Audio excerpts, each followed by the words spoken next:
Assalamualaikum warahmatullahi wabarakatuh. Nyo tak pegah habah BU masalah rumah gedung. Nyo rumah gedung ka dibongkar oleh pihak berkewajiban yaitu PJ Bupati Pidia. Yaitu bernama Wahyudi ya kan.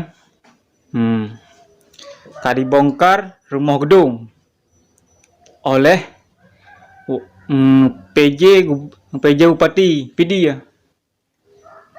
Hoka Gam Aceh Merdeka Buhana bertanggung jawab atih rumah gedungan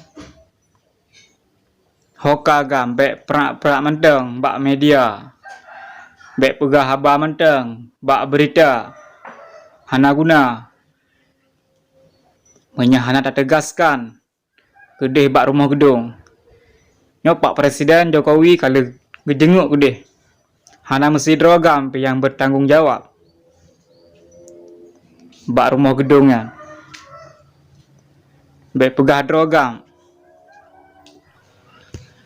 Wate tadi bak berita mandum gam protes pembongkaran rumah gedungan.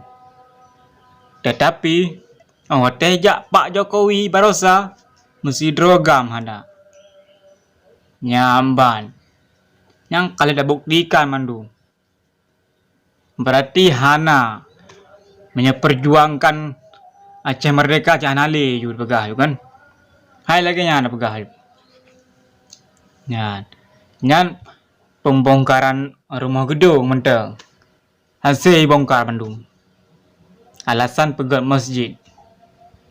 Padahal PJ Bupati ini pegadah sejarah Aceh masa konflik.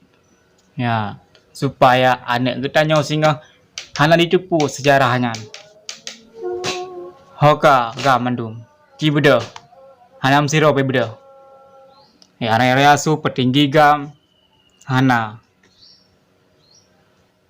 Hasil dipenget bu PJ Wahyudi PJ Bupati Pidia.